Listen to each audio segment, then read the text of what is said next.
તો સ્ટુડન્ટ હવે આપણે નેક્સ્ટ ટોપિક જોઈએ કે સમય સંખ્યાઓ. તો સમય સંખ્યાઓ કોને કહેવાય કે સમય સંખ્યાઓ એટલે કે એવી સંખ્યાઓ કે જે સંખ્યાઓને આપણે p બાય q સ્વરૂપમાં દર્શાવી શકીએ તેવી સંખ્યાઓને સમય સંખ્યાઓ કહેવાય.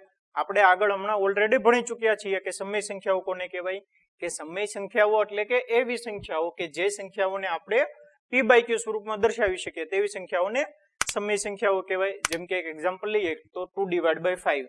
તો એમાં p બરાબર કેટલા છે 2 છે અને q બરાબર કેટલા છે 5 છે. તો 2/5 જે સંખ્યા છે તે સંખ્યા સમય સંખ્યા છે. એવી જ રીતે બીજું એક એક્ઝામ્પલ લઈએ કે 10/3. તો જે 10/3 છે તે સંખ્યા પણ સમય સંખ્યા છે જેમાં p બરાબર 10 છે અને q બરાબર 3 છે. એવી જ રીતે બીજું એક એક્ઝામ્પલ લઈએ કે +3. તો +3 જે છે એ સમય સંખ્યા છે. સમય સંખ્યા કહેવાય ને કેમ કે જે 3 છે એ 3 ને હું 3/1 લખી શકું. તો જે 3 છે એ 3 સમય સંખ્યા છે. એવી જ રીતે બીજું એક એક્ઝામ્પલ લઈએ કે -2 છે. તો -2 ને હું -2/1 લખી શકું. બરાબર. જે -2 છે એ -2 ને હું -2/1 લખી શકું. એટલે કે -2 પણ સમય સંખ્યાઓ છે. એવી જ રીતે 0. તો હું 0 ને હું 0/1 લખી શકું. તો તે પણ સમય સંખ્યા જ થઈ. સમજાઈ ગયું સ્ટુડન્ટ કે 2/5, 10/3, +3, -2 અને 0 આ જે બધી સંખ્યાઓ છે એ બધી સંખ્યાઓને સમય સંખ્યાઓ કહેવાય. અને સ્ટુડન્ટ બીજી એક કન્ડિશન એવી છે કે જે q છે એ q ની કિંમત શૂન્યેતર હોવી જોઈએ. શૂન્યેતર એટલે કે શૂન્ય ન હોવી જોઈએ.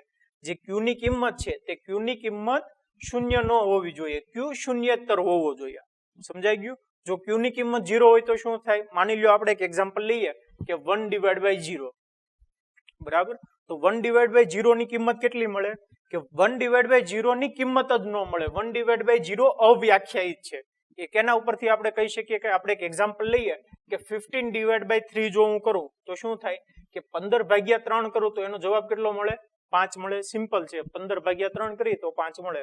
તો આ જે ભાગાકાર છે એ ભાગાકારનો મતલબ શું છે કે જો અંશમાં કેટલા છે 15 છે અને છેદમાં કેટલા છે 3 છે. એનો મતલબ શું છે કે 15 છે એ 15 માંથી હું કેટલી વાર 3 બાદ કરું કે જેથી કરીને મને જવાબ 0 મળે. એ આન્સર આવે આ 5. કે 15 માંથી જો હું 5 વાર 3 બાદ કરું કે જે 15 છે એ 15 માંથી જો હું 5 વાર 3 બાદ કરું તો મને જવાબ 0 મળે. સમજાય છે. તો આ જે 5 છે એ 5 શું છે કે 15 માંથી હું કેટલી વાર 3 બાદ કરું કે જેથી કરીને જવાબ મને 0 મળે. એવી જ રીતે બીજો એક એક્ઝામ્પલ લઈએ કે 8/2 = 4. 8/2 બરાબર 4 થાય. તો એનો મતલબ શું થયો કે આ જે 8 છે એ 8 માંથી હું કેટલી વાર 2 બાદ કરું કે જેથી કરીને મને જવાબ 0 મળે. તો જે 8 છે એ 8 માંથી જો હું 4 વાર 2 બાદ કરી દઉં તો મને જવાબ 0 મળે. સમજાય છે કે જે 4 આન્સર આવે એનો મતલબ શું થયો કે જે 8 છે એ 8 માંથી જો હું 4 વાર 2 બાદ કરી દઉં તો મને જવાબ 0 મળે. હવે અહીંયા જુઓ અહીંયા કેટલા છે 1/0. તો એનો મતલબ શું થયો કે જે 1/0 છે એનો મતલબ એમ થયો કે 1 માંથી કેટલી વાર શૂન્ય બાદ કરવાના કે જેથી કરીને આન્સર 0 મળે. સમજાય છે કે 1/0 નો મતલબ શું થયો કે 1 માંથી કેટલી વાર 0 બાદ કરવાના કે જેથી કરીને એનો આન્સર 0 થાય. તો 1 માંથી હું અસંખ્ય વાર 0 બાદ કરું તો આન્સર 0 થાય ન થાય. એટલે કે 1/0 અવ્યાખ્યાયિત છે. સમજાઈ ગયું સ્ટુડન્ટ.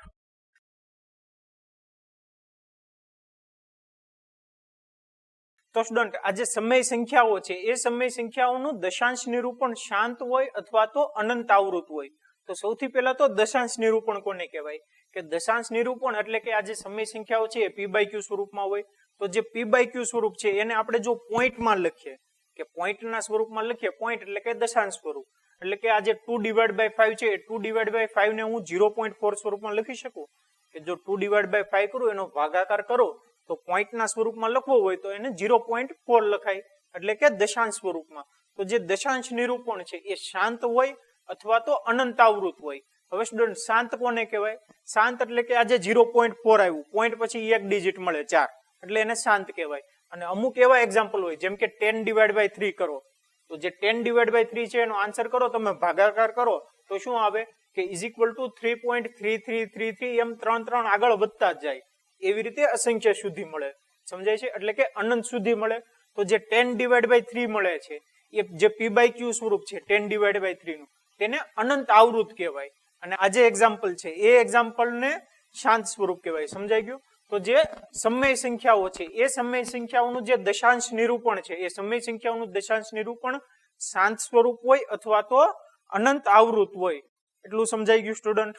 હવે સ્ટુડન્ટ આપણે જે સમય સંખ્યા છે એ સમય સંખ્યાનું જે p બાય q સ્વરૂપ છે, p ડિવાઇડ બાય q સ્વરૂપ, એ p ડિવાઇડ બાય q સ્વરૂપ ઉપરથી આપણે કહી શકીએ કે જે સમય સંખ્યા છે તે સમય સંખ્યા શાંત હશે અથવા તો અનંત આવૃત હશે. આપણે શું કરવું પડે છે કે આપણે તેને તેના દશાંશ સ્વરૂપમાં મેળવવું પડે છે, અને દશાંશ સ્વરૂપમાં મેળવ્યા પછી આપણે કહી શકીએ કે તે શાંત હશે કે અનંત આવૃત હશે. સમજાય છે સ્ટુડન્ટ? કે આપણે શું કર્યું, જે p બાય q સ્વરૂપ છે એ p બાય q સ્વરૂપને આપણે તેના દશાંશ નિરૂપણમાં મેળવીએ છીએ, અને દશાંશ નિરૂપણમાં મેળવ્યા બાદ આપણે કહી શકીએ છીએ કે તે શાંત હશે અથવા તો અનંત આવૃત હશે.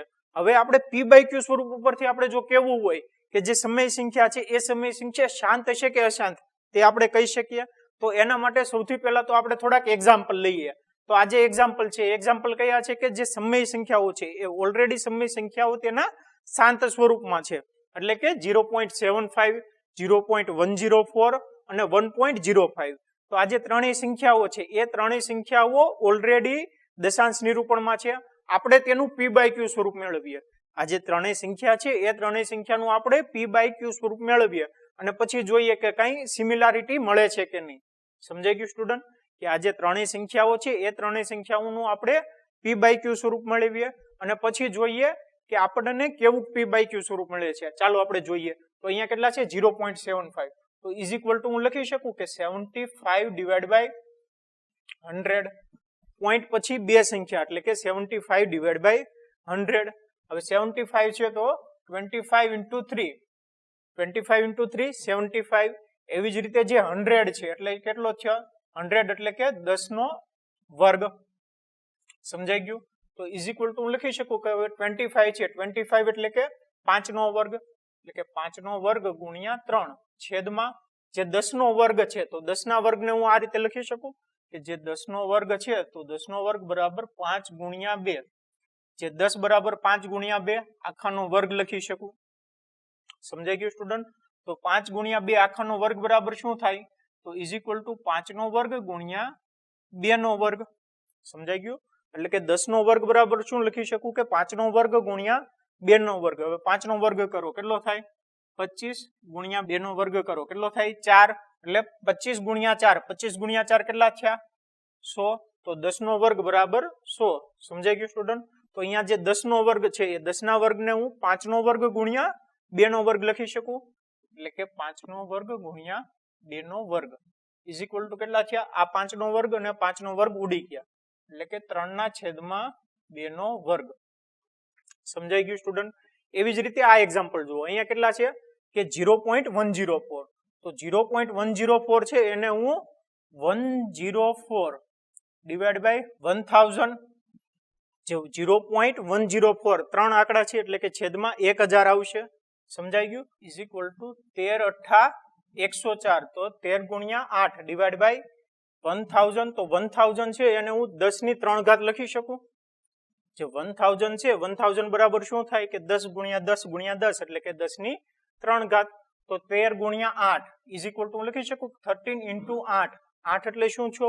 2 નો ઘન, કે 2 ગુણ્યા 2 ગુણ્યા 2 બરાબર 2 નો 3 ઘાત એટલે કે 2 નો ઘન. તો 13 ગુણ્યા 2 ની 3 ઘાત છેદમાં 10 ની 3 ઘાત છે. 10 ની 3 ઘાત ને હું 5 ની 3 ઘાત ગુણ્યા 2 ની 3 ઘાત લખી શકું. સમજાઈ ગયું? કે અહીંયા 10 નો વર્ગ છે તો 5 નો વર્ગ ગુણ્યા 2 નો વર્ગ. એવી જ રીતે 10 ની 3 ઘાત બરાબર 5 ની 3 ઘાત ગુણ્યા 2 ની 3 ઘાત લખી શકું. હવે આ જે 2 ની 3 ઘાત 2 ની 3 ઘાત ઉડી ગયું.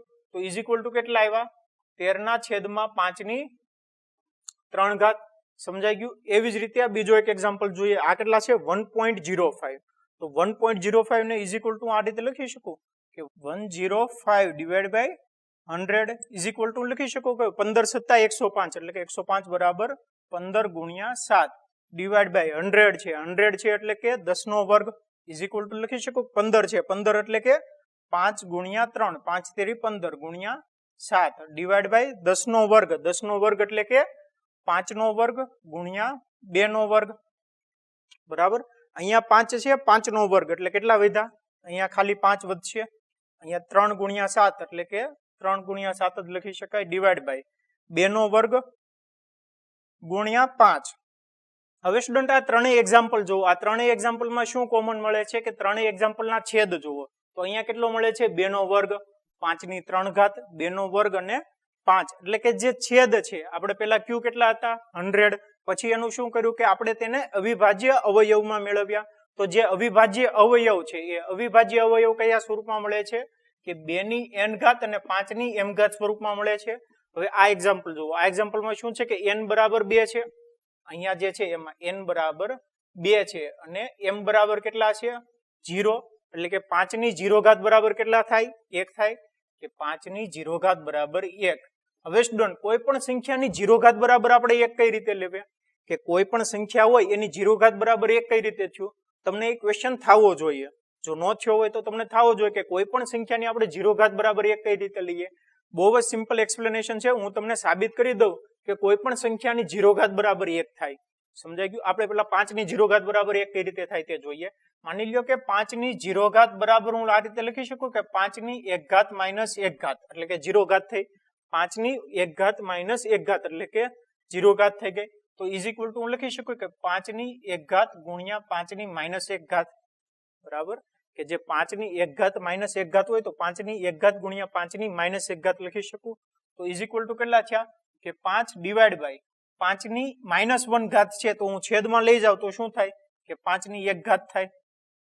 બરાબર. અહીંયા કેટલી છે? 5 ની 1 ઘાત અને 5 ની માઇનસ 1 ઘાત છે તો 5 ની માઇનસ 1 ઘાત ને હું છેદમાં 5 ની 1 ઘાત લખી દઉં. તો આ બંને ઉડી ગયા. ઇઝ ઇક્વલ ટુ કેટલા છે? 1. એવી જ રીતે 5 ની 0 ઘાત બરાબર હું આ રીતે લખી શકું કે 5 ની 0 ઘાત બરાબર શું થાય? કે 5 ની 2 ઘાત માઇનસ 2 ઘાત. તો 5 ની 2 ઘાત માઇનસ 2 ઘાત નો મતલબ શું છે? કે 5 નો વર્ગ છેદમાં 5 નો વર્ગ. આ બંને ઉડી ગયા. Is equal two 1. તો કોઈ પણ સંખ્યા હોય, હવે 5 ની જગ્યાએ તમે કોઈ પણ સંખ્યા લઈ લો. a માની લ્યો a છે. a ની 0 ઘાત બરાબર શું થઈ? કે a નો વર્ગ માઇનસ 2 ઘાત એટલે કે a નો વર્ગ ડિવાઈડ બાય a નો વર્ગ બરાબર 1. એટલે કે કોઈ પણ સંખ્યા હોય એ કોઈ પણ સંખ્યાની 0 ઘાત બરાબર આપણે 1 લખી શકીએ. સમજાય છે? તો અહીંયા જો m બરાબર 0 એટલે કે 5 ની 0 ઘાત. 5 ની 0 ઘાત બરાબર કેટલા થયા? 1 થયા. એટલે કે 2 નો વર્ગ ગુણ્યા 1. એવી જ રીતે અહીંયા જો 5 ની 3 ઘાત છે. 5 ની 3 ઘાત બરાબર શું થયું? કે n બરાબર 0 એટલે કે 2 ની 0 ઘાત બરાબર 1 અને m બરાબર 3 મળે. અહીંયા જુઓ અહીંયા કેટલા મળે છે? કે n બરાબર 2 અને m બરાબર 5. એટલે કે સમય સંખ્યાઓનું એવું સ્વરૂપ કે સમય સંખ્યાનું જે p બાય q સ્વરૂપ છે એ જો q ને હું આવી રીતે લખી શકું કે 2 ની n ઘાત ગુણ્યા 5 ની m ઘાત. કે જે q છે એ q ના જે અવિભાજ્ય અવયવ છે એ q ના અવિભાજ્ય અવયવ 2 ની n ઘાત અને 5 ની m ઘાત સ્વરૂપમાં હોય તો તે બધી સમય સંખ્યાઓને શાંત સમય સંખ્યાઓ મળે છે. સમજાય છે સ્ટુડન્ટ? કે જે સમય સંખ્યા છે એ સમય સંખ્યાનું જે દશાંશ નિરૂપણ છે એ સમય સંખ્યાનું દશાંશ નિરૂપણ શાંત મળે. ક્યારે શાંત મળે? કે જેનો છેદ છે એ છેદ 2 ની n ઘાત ગુણ્યા 5 ની m ઘાત સ્વરૂપમાં હોય તો. સમજાઈ ગયું સ્ટુડન્ટ? હવે સ્ટુડન્ટ આના ઉપરથી હું આ રીતે લખી શકું કે જો x એ શાંત દશાંશ નિરૂપણ વાળી સમય સંખ્યા હોય તો x ને જ્યાં p અને q પરસ્પર અવિભાજ્ય પૂર્ણાંકો હોય અને q નું અવિભાજ્યમાં અવયવીકરણ 2 ની n ઘાત 5 ની m ઘાત સ્વરૂપમાં હોય તેવા p બાય q સ્વરૂપમાં દર્શાવી શકાય જ્યાં n અને m એ અનુરૂણ પૂર્ણાંકો છે. હવે અહીંયા જો અહીંયા શું છે કે આપણને શાંત દશાંશ નિરૂપણ વાળી જે સંખ્યા છે એ શાંત દશાંશ નિરૂપણ વાળી સંખ્યાને આપણે p બાય q સ્વરૂપમાં દર્શાવી શકીએ. અને p બાય q સ્વરૂપ કેવું હોય કે p અને q તેના અવિભાજ્ય અવયવીકરણના સ્વરૂપમાં છે અને q જે છે એ q કેવા સ્વરૂપમાં છે? કે જે q છે એ q 2 ની n ઘાત અને 5 ની m ઘાત સ્વરૂપમાં છે. સમજાઈ ગયું સ્ટુડન્ટ? કે જે શાંત દશાંશ નિરૂપણ વાળી જે સંખ્યા છે એ શાંત દશાંશ નિરૂપણ વાળી સંખ્યાને આપણે p બાય q સ્વરૂપમાં દર્શાવી શકીએ અને જે q છે એ q 2 ની n ઘાત અને 5 ની m ઘાત સ્વરૂપમાં છે. એટલું સમજાઈ ગયું? હવે સ્ટુડન્ટ આનાથી ઉલટું વિચારો કે હવે જો આપણને કોઈ પણ સંખ્યા આપી હોય, કોઈ પણ સમય સંખ્યા p બાય q સ્વરૂપમાં આપી હોય તો આપણે શું કરવાનું? કે કોઈ પણ સમય સંખ્યા છે એ p બાય q સ્વરૂપમાં હોય તો આપણે બંનેને તેના અવિભાજ્ય અવયવમાં રૂપાંતરિત કરવાના. અને અવિભાજ્ય અવયવ પાડ્યા પછી જો q જે છે એ q આપણને 2 ની n ઘાત અને 5 ની m ઘાતના સ્વરૂપમાં હોય તો આ જે p બાય q સંખ્યા છે એ p બાય q સંખ્યા આપણને x સ્વરૂપમાં મળે એટલે કે શાંત દશાંશ નિરૂપણ વાળી સંખ્યા મળે. સમજાય છે સ્ટુડન્ટ? કે જે આ p બાય q સંખ્યા છે એ p બાય q સંખ્યાનો જો આપણને q આ ક્યુ જો 2 ની n ઘાત અને 5 ની m ઘાતના સ્વરૂપમાં હોય તો જે સંખ્યા છે આ p બાય q સંખ્યા, એ p બાય q સંખ્યા કેવી મળે કે જે p બાય q જે સંખ્યા છે એ p બાય q સંખ્યા શાંત દશાંશ નિરૂપણ મળે એની સંખ્યાનું. અને જો આપણને 2 ની n ઘાત અને 5 ની m ઘાતના સ્વરૂપમાં q ન મળતો હોય કે માની લ્યો કે p બાય q કોઈ પણ સંખ્યા છે એ p બાય q સંખ્યા આપણે તેના અવિભાજ્ય અવયવ પાડ્યા અને અવિભાજ્ય અવયવ 2 ની n ઘાત અને 5 ની m ઘાતના સ્વરૂપમાં નથી મળતા તો એનો મતલબ શું થયો કે એનો મતલબ એમ થાય કે આ જે p બાય q સંખ્યા છે એ p બાય q સંખ્યાનું જે દશાંશ નિરૂપણ છે એ p બાય q સંખ્યાનું દશાંશ નિરૂપણ અનંત આવૃત મળે. સમજાઈ ગયું સ્ટુડન્ટ? તો સ્ટુડન્ટ આના ઉપરથી હું આ રીતે લખી શકું કે જો x બરાબર p બાય q માં q નું અવિભાજ્યમાં અવયવીકરણ 2 ની n ઘાત 5 ની m ઘાત સ્વરૂપે હોય અને n અને m અનુરૂણ પૂર્ણાંકો હોય તો x નું દશાંશ નિરૂપણ શાંત હોય. જે અહીંયા આપણે ઉલટું વિચાર્યું હતું કે p બાય q આપણને આ રીતે જો આપ્યું હોય તો તેનું દશાંશ નિરૂપણ આપણને શાંત મળે, એ અહીંયા લખેલું છે. અને હું આ રીતે લખી શકું કે જો x બરાબર p બાય q માં q નું અવિભાજ્યમાં અવયવીકરણ 2 ની n ઘાત 5 ની m ઘાત સ્વરૂપે ન હોય અને n અને m અનુરૂણ પૂર્ણાંકો હોય તો x નું દશાંશ નિરૂપણ અનંત આવૃત મળે છે. સમજાઈ ગયું સ્ટુડન્ટ? કે જો આપણને q 2 ની n ઘાત અને 5 ની m ઘાત સ્વરૂપમાં ન હોય, આપણને q જે મળે છે એ 2 ની n ઘાત અને 5 ની m ઘાતના સ્વરૂપમાં ન હોય તો જે દશાંશ નિરૂપણ છે એ દશાંશ નિરૂપણ અનંત આવૃત મળે છે. અને જો 2 ની n ઘાત અને 5 ની m ઘાતના સ્વરૂપમાં હોય તો જે દશાંશ નિરૂપણ છે એ દશાંશ નિરૂપણ શાંત મળે છે. સમજાઈ ગયું સ્ટુડન્ટ? હવે આના કોન્સેપ્ટ ઉપર આપણે થોડાક એક્ઝામ્પલ જોઈએ કે આપણને કોઈ એક સમય સંખ્યા આપી હોય p બાય q સ્વરૂપમાં આપી હોય તો આપણે સમય સંખ્યાને દશાંશ નિરૂપણમાં મેળવ્યા વગર કહેવાનું છે કે જે સમય સંખ્યા છે એ સમય સંખ્યાનું જે દશાંશ નિરૂપણ છે એ દશાંશ નિરૂપણ શાંત મળે અથવા તો અનંત આવૃત મળે છે. સમજાઈ ગયું સ્ટુડન્ટ? તો સ્ટુડન્ટ હવે આપણે નેક્સ્ટ ટાઈપના એક્ઝામ્પલ જોઈએ કે સાબિત કરો કે √5 અસમય સંખ્યા છે. હવે અસમય સંખ્યા કોને કહેવાય કે અસમય સંખ્યા એટલે કે એવી સંખ્યાઓ કે જે સંખ્યાઓને આપણે p બાય q સ્વરૂપમાં ન લખી શકીએ તેવી સંખ્યાઓને અસમય સંખ્યાઓ કહેવાય. અને એવી સંખ્યાઓ કે જે સંખ્યાઓને આપણે p બાય q સ્વરૂપમાં લખી શકીએ તે સંખ્યાઓને સમય સંખ્યાઓ કહેવાય. તો આપણે શું કરવાનું છે કે આપણે સાબિત કરવાનું છે કે √5 અસમય સંખ્યા છે. તો સૌથી પહેલા તો આપણે આનાથી ઉલટું ધારી લેવી કે જે √5 છે તેવું સમય સંખ્યા આપણે ધારી લઈએ અને પછી આગળ કેલ્ક્યુલેશન કરીએ અને કઈ રીતે સાબિત કરવાનું તે આપણે જોઈએ. તો સૌથી પહેલા તો આનાથી ઉલટું ધારો કે √5 સમય સંખ્યા છે તે ધારી લીધું. હવે જો કોઈ પણ સંખ્યા સમય સંખ્યા હોય તો આપણને તે p બાય q સ્વરૂપમાં મળે. તો આથી હું લખી શકું કે આથી પરસ્પર અવિભાજ્ય પૂર્ણાંક a અને b એવા મળે કે જેથી √5 = a ડિવાઇડ બાય b થાય. જો સ્ટુડન્ટ હવે શું કર્યું આપણે કે આપણે સૌથી પહેલા તો શું કર્યું કે જે √5 છે તેને સમય સંખ્યા ધારી અને જો √5 સમય સંખ્યા હોય તો આપણને પરસ્પર અવિભાજ્ય પૂર્ણાંક એવા મળે કે જેથી √5 = a ડિવાઇડ બાય b થાય. પરસ્પર અવિભાજ્ય. પરસ્પર અવિભાજ્યનો મતલબ શું છે કે માની લ્યો કે આપણને કોઈ એક સમય સંખ્યા આપેલી છે કે 6 ડિવાઇડ બાય 15 બરાબર. 6 ડિવાઇડ બાય 15 નો મતલબ શું છે? હવે 6 છે એનો મતલબ શું છે? 3 × 2 અને 15. 15 નો મતલબ છે 5 × 3. તો આ 3 3 ઉડી ગયા = 2 ડિવાઇડ બાય 5. એટલે કે કોઈ પણ સમય સંખ્યા હોય એ કોઈ પણ સમય સંખ્યાને આપણે a ડિવાઇડ બાય b સ્વરૂપમાં લખી શકીએ. અને આ જે બંને અવિભાજ્ય છે એ બંને અવિભાજ્ય પરસ્પર અવિભાજ્ય હોય એટલે કે સામાન્ય ન હોય કે જે a અને b જે છે અવિભાજ્ય, a અને b અવિભાજ્યમાં કંઈ પણ સામાન્ય અવિભાજ્ય ન હોય. બરાબર. અહીંયા 2 ડિવાઇડ બાય 5 છે અથવા તો આમ પણ હોઈ શકે કે 2 × 3 ડિવાઇડ બાય 5 × 7. તો a બરાબર 6 છે અને b બરાબર 35 છે. આ રીતે હોય તો પણ તેને પરસ્પર અવિભાજ્ય કહેવાય. પરસ્પર અવિભાજ્યનો મતલબ શું છે કે જે આ a અને જે b છે એ બંનેની અંદર સામાન્ય અવિભાજ્ય ન હોય તેનો મતલબ છે પરસ્પર અવિભાજ્ય. એટલે કે √5 = a ડિવાઇડ બાય b મળે છે એવું આપણે ધારી લીધું. સમજાઈ ગયું સ્ટુડન્ટ? તો √5 = a ડિવાઇડ બાય b છે તો એને હું આ રીતે લખી શકું કે a = √5 × b. બરાબર. આ રીતે લખી શકું. હવે હું બંને બાજુ વર્ગ કરું તો શું થાય કે a² = 5b². આ રીતે લખી શકું. શું કર્યું મેં કે a √5 × b લખ્યા પછી બંને બાજુ વર્ગ કર્યા એટલે કે a² = 5b². હવે a² = 5b² નો મતલબ શું થયો કે a² નો એક અવયવ 5 મળે એવો મતલબ થાય કે a² = 5b² છે તો એનો મતલબ શું થયો કે જે s² છે એ a² નો એક અવયવ 5 અને બીજો અવયવ b² છે એવો થાય. એટલે કે એક અવયવ 5 મળે. હવે કોઈ પણ સંખ્યા હોય એના વર્ગનો જો એક અવયવ આપણને 5 મળતો હોય તો તે સંખ્યાનો પણ એક અવયવ 5 મળે, એટલે કે a નો પણ એક અવયવ 5 મળે. સમજાય છે સ્ટુડન્ટ? માની લો કોઈ પણ સંખ્યા છે 25, બરાબર, a સ્ક્વેર બરાબર 25 છે, એટલે એનો મતલબ શું છે કે a સ્ક્વેર બરાબર 25 હોય તો આનો એક અવયવ 5 થાય, 5 5 25, એટલે કે a સ્ક્વેર નો એક અવયવ 5 છો, તો એનો મતલબ શું છો કે જે a સ્ક્વેર એટલે કે a બરાબર કેટલા થાય? 5 થાય, તો 5 નો પણ એક અવયવ 5 જ મળે. બરાબર, સમજાય છે સ્ટુડન્ટ? કે જો a સ્ક્વેર નો એક અવયવ 5 હોય તો a નો પણ એક અવયવ 5 મળે. સમજાય છે સ્ટુડન્ટ? માની લો આવી જ રીતે આપણને કોઈ પણ સંખ્યા આપેલી છે કે a સ્ક્વેર બરાબર 36 છે, એનો મતલબ શું છો કે a સ્ક્વેર નો એક અવયવ કેટલો છે? a સ્ક્વેર નો એક અવયવ 2 છે, તો એનો મતલબ શું છો કે a જે છે a બરાબર કેટલા થાય? 6 થાય.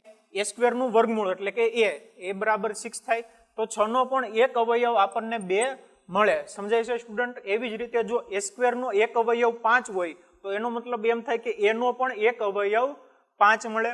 હવે કોઈ પણ સંખ્યાનો જો એક અવયવ 5 મળતો હોય તો આવી રીતે મને કોઈ ધન પૂર્ણાંક c મળે કે જેથી a is equal two 5c થાય.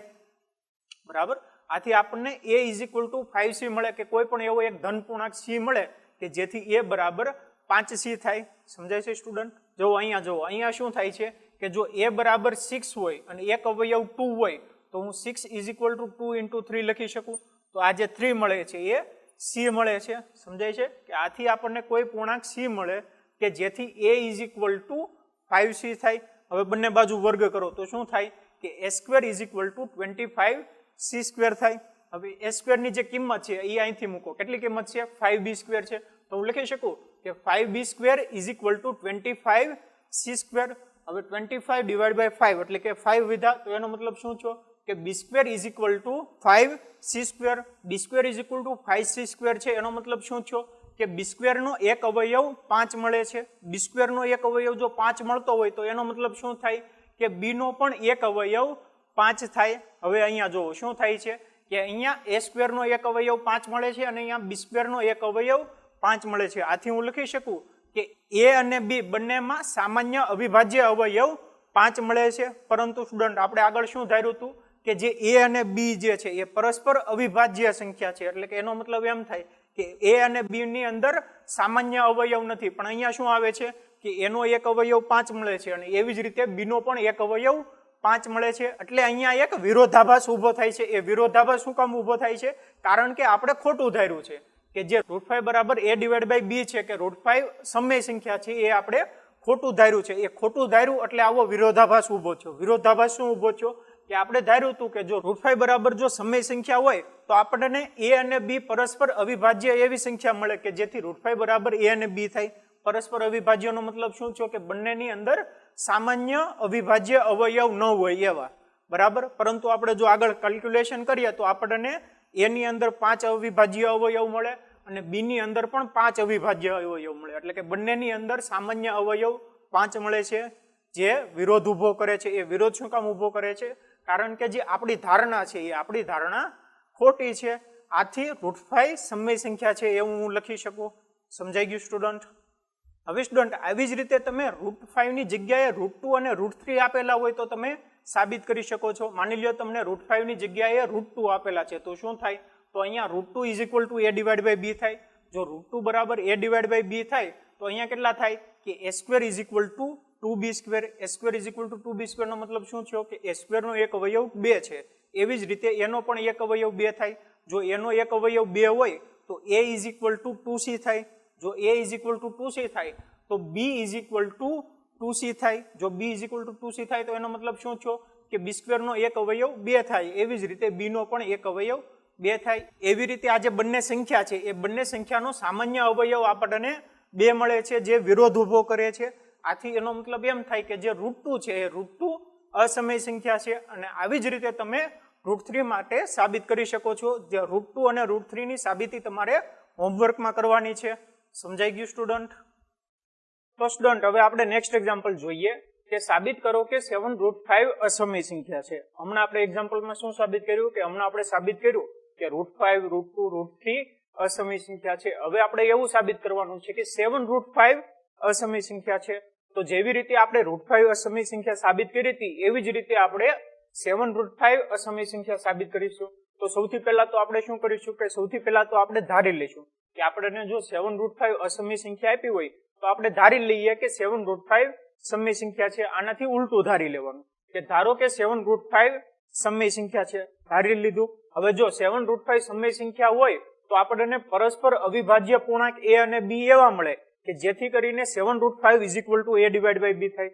બરાબર, જેવી રીતે આપણે √5 માં કર્યું હતું એવી જ રીતે અહીંયા પણ કરવાનું કે આપણને પરસ્પર અવિભાજ્ય ધન પૂર્ણાંક a અને b એવા મળે કે જેથી 7√5 a / b થાય. અને a અને b પરસ્પર અવિભાજ્ય ધન પૂર્ણાંક સંખ્યા છે. પરસ્પર અવિભાજ્યનો મતલબ શું થાય કે પરસ્પર અવિભાજ્યનો મતલબ થાય કે a અને b જે છે એ બંનેમાં સામાન્ય અવિભાજ્ય અવયવ નથી, એવો મતલબ થાય. કે પરસ્પર અવિભાજ્યનો મતલબ શું થાય કે a અને b બંનેમાં સામાન્ય અવિભાજ્ય અવયવ નથી, એવો થાય. હવે અહીંયા જુઓ કે 7√5 a / b હોય તો હું √5 a / 7b લખી શકું. બરાબર, કે √5 a / 7b. હવે સ્ટુડન્ટ જોવો કે અહીંયા a / 7b છે, એનો મતલબ શું થયો કે a / 7b સંખ્યા જે છે એ સમય સંખ્યા થઈ. કેમ? કારણ કે a, b અને 7 ત્રણેય પૂર્ણાંક સંખ્યા છે, એટલે કે a / 7b સમય સંખ્યા થઈ. તો એનો મતલબ શું થયો કે એનો મતલબ એમ થાય કે જે √5 છે એ √5 પણ સમય સંખ્યા હોવી જોઈએ. પરંતુ સ્ટુડન્ટ હમણાં આપણે સાબિત કર્યું કે √5 અસમય સંખ્યા છે, આપણે ફરીવાર સાબિત કરવાની જરૂર નથી. આ એક્ઝામ્પલમાં આપણે શું સાબિત કરવાનું છે કે 7√5 અસમય સંખ્યા છે. આપણે √5 અસમય સંખ્યા છે તેવું સાબિત કરવાની જરૂર નથી, આપણે ડાયરેક્ટલી લઈ શકીએ કે √5 અસમય સંખ્યા છે.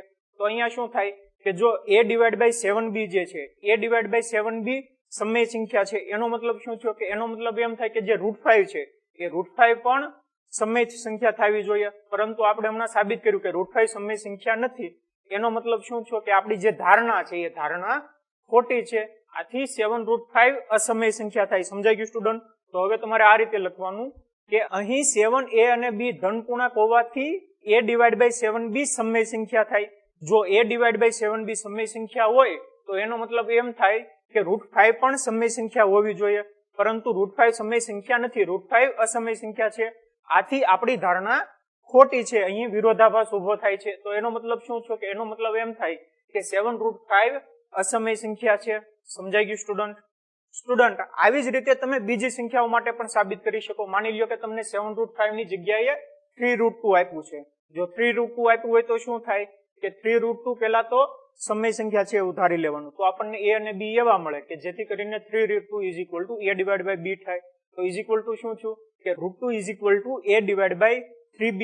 તો એનો મતલબ શું થયો કે a, 3 અને b ત્રણેય ધન પૂર્ણાંક સંખ્યા છે, એટલે કે a / 3b જે છે એ સમય સંખ્યા થાય. જો a / 3b સમય સંખ્યા હોય તો એનો મતલબ એમ થાય કે √2 પણ સમય સંખ્યા થાય. પરંતુ આપણને ખબર છે કે √2 સમય સંખ્યા નથી, √2 અસમય સંખ્યા છે, એટલે કે વિરોધાભાસ ઉભો થાય છે. વિરોધાભાસ શું કામ ઉભો થયો? કારણ કે જે આપણી ધારણા હતી એ ધારણા ખોટી છે. આથી લખી શકાય કે 3√2 અસમય સંખ્યા છે. આવી જ રીતે સ્ટુડન્ટ તમે બીજો એક એક્ઝામ્પલ સોલ્વ કરી શકો કે 1/√2 અસમય સંખ્યા છે. આ તમારે હોમવર્કમાં કરવાનો છે. સમજાઈ ગયું સ્ટુડન્ટ? તો સ્ટુડન્ટ હવે આપણે નેક્સ્ટ એક્ઝામ્પલ જોઈએ કે સાબિત કરો કે 3 + 2√5 અસમય સંખ્યા છે. તો સ્ટુડન્ટ જેવી રીતે આપણે 7√5 અસમય સંખ્યા સાબિત કરી તેવી જ સેમ મેથડથી આપણે 3 + 2√5 પણ અસમય સંખ્યા છે તેમ સાબિત કરીશું. તો સૌથી પહેલા તો આપણે શું ધારીશું કે સૌથી પહેલા તો આપણને જે આપ્યું છે એની કરતા આપણે ઉલટું ધારીશું કે ધારો કે 3 + 2√5 સમય સંખ્યા છે. આપણને અસમય સંખ્યા સાબિત કરવાની છે, આપણે એનાથી ઉલટું ધારી લીધું કે 3 + 2√5 સમય સંખ્યા છે. હવે જો 3 + 2√5 સમય સંખ્યા હોય તો આપણને પરસ્પર અવિભાજ્ય પૂર્ણાંક a અને b એવા મળે કે જેથી 3 + 2√5 a / b થાય. બરાબર, કે જેવી રીતે આપણે 7√5 માં કર્યું હતું એવી જ રીતે અહીંયા પણ કરવાનું છે કે આપણને પરસ્પર અવિભાજ્ય પૂર્ણાંક a અને b એવા મળે કે જેથી 3 + 2√5 a / b થાય. તો હવે જો 3 + 2√5 a / b હોય તો એનું આ રીતે લખી શકું કે 2√5 a / b -3. જે આ બાજુ +3 છે આ બાજુ આવી જાય તો -3 થઈ જાય. તો શું થાય કે a - 3b / b થાય. બરાબર, કે a - 3b / b. હવે અહીંયા જે મલ્ટીપ્લિકેશનમાં 2 છે આ બાજુ આવી જાય તો ડિવિઝનમાં વહી જાય, એટલે કે √5 a - 3b / 2b. હવે સ્ટુડન્ટ અહીંયા જુઓ કે a - 3b / 2b છે, આપણે શું કર્યું, a અને b બંને પૂર્ણાંક સંખ્યા છે. જો a અને b બંને પૂર્ણાંક સંખ્યા હોય તો a minus 3b divide by 2b એ સમય સંખ્યા થઈ. અને જો a minus 3b divide by 2b સમય સંખ્યા હોય તો એનો મતલબ શું થયો કે જે √5 છે એ √5 પણ સમય સંખ્યા થાય. પરંતુ સ્ટુડન્ટ √5 અસમય સંખ્યા છે તે સાબિત કરવાની જરૂર નથી. બરાબર, કે જે √5 છે એ √5 અસમય સંખ્યા છે તે ફરીથી સાબિત કરવાની જરૂર નથી. આપણે શું સાબિત કરવાનું છે કે 3 + 2 √5 અસમય સંખ્યા છે. આપણને √5 અસમય સંખ્યા છે તે ફરીથી સાબિત કરવાની જરૂર નથી. આપણે બાય ડિફોલ્ટ લઈ લેવાનું કે જે √5 છે એ અસમય સંખ્યા છે. તો અહીંયા શું થાય કે a minus 3b divide by 2b છે એ સમય સંખ્યા થઈ ઇઝ ઇક્વલ ટુ અસમય સંખ્યા આવે છે. તો વિરોધાભાસ ઉભો થાય છે. વિરોધાભાસ શું કામ ઉભો થાય છે? કારણ કે આપણી જે ધારણા છે એ ખોટી છે કે 3 + 2 √5 સમય સંખ્યા જે છે એ આપણે ધારેલું છે એ ધારણા ખોટી છે. કેમ ખોટી છે? કારણ કે 3 + 2 √5 અસમય સંખ્યા છે. જેવી રીતે આપણે 7 √5 માં સાબિત કર્યું હતું એવી જ સેમ મેથડ થી અહીંયા સાબિત કરવાનું છે કે a b ધન પૂર્ણાંક હોવાથી a minus 3b divide by 2b સમય સંખ્યા છે. જો a minus 3b divide by 2b સમય સંખ્યા હોય તો એનો મતલબ શું થયો કે √5 પણ સમય સંખ્યા થાય, જે વિરોધાભાસ ઉભો કરે છે. તો વિરોધાભાસ શું કામ ઉભો થયો? કારણ કે આપણી ધારણા ખોટી છે. એનો મતલબ શું થયો કે આથી લખી શકાય કે 3 + 2 √5 અસમય સંખ્યા છે. સમજાઈ ગયું સ્ટુડન્ટ? તો સ્ટુડન્ટ આવી જ રીતે તમે બીજી સંખ્યાઓ માટે પણ સાબિત કરી શકો. માની લ્યો કે તમને 3 + 2 √5 ની જગ્યાએ 6 + √2 આપેલું છે. જો 6 + √2 આપેલું હોય તો તમે કઈ રીતે સાબિત કરો છો? તો સૌથી પહેલા તો તમે ધારી લેશો કે 6 + √2 સમય સંખ્યા છે. જો 6 + √2 સમય સંખ્યા હોય તો આપણને પરસ્પર અવિભાજ્ય પૂર્ણાંક a અને b એવા મળે કે જેથી 6 + √2 = a ડિવાઇડ બાય b થાય. તો એનો મતલબ શું થયો કે √2 = a ડિવાઇડ બાય b - 6 એટલે કે a - 6b divide by b. હવે જો a - 6b divide by b માં જે a અને b પૂર્ણાંક સંખ્યા હોય તો એનો મતલબ શું થયો કે a - 6b divide by b સમય સંખ્યા થઈ. અને જો સમય સંખ્યા હોય તો એનો મતલબ શું થયો કે જે √2 છે એ √2 પણ સમય સંખ્યા થવી જોઈએ. પરંતુ આપણને ખબર છે કે √2 અસમય સંખ્યા છે એટલે કે વિરોધાભાસ ઉભો થયો. વિરોધાભાસ શું કામ ઉભો થયો? કારણ કે જે આપણી ધારણા છે એ આપણી ધારણા ખોટી છે. એનો મતલબ શું થયો કે 6 + √2 અસમય સંખ્યા છે. સમજાઈ ગયું સ્ટુડન્ટ? તો સ્ટુડન્ટ આ બંને એક્ઝામ્પલ ઉપરથી આપણે આવું લખી શકીએ કે સમય અને અસમય સંખ્યાઓના સરવાળા કે તફાવત અસમય જ હોય છે. કે અહીંયા 3 + 2 √5 છે, એમાં √5 અસમય સંખ્યા છે એટલે કે સમય અને અસમય સંખ્યાઓનો સરવાળા કે તફાવત અસમય જ હોય છે. કે જો આની અંદર સરવાળા કે બાદબાકીમાં કોઈ એક અસમય સંખ્યા આવતી હોય તો એનો સરવાળો કરો કે બાદબાકી કરો સમય સંખ્યા હારે, તે બંનેનો તફાવત કે સરવાળો હંમેશા અસમય સંખ્યા જ હોય છે. અને બીજું હું આ રીતે પણ લખી શકું કે શૂન્યેતર સમય સંખ્યા અને અસમય સંખ્યાઓના ગુણાકાર અને ભાગાકાર હંમેશા અસમય જ હોય છે. આપણે આગળનો એક્ઝામ્પલ જોયો કે જેમાં 7 √5 અસમય સંખ્યા હતી. તો એમાં પણ શું હતું કે શૂન્યેતર સમય અને અસમય સંખ્યાનો ગુણાકાર, કે 7 સમય સંખ્યા √5 અસમય સંખ્યા બંનેનો ગુણાકાર, એ ગુણાકાર કેવો થાય? હંમેશા અસમય સંખ્યા જ થાય. સમજાઈ ગયું સ્ટુડન્ટ? તો હું આ બંને સેન્ટેન્સ લખી શકું આ રીતે.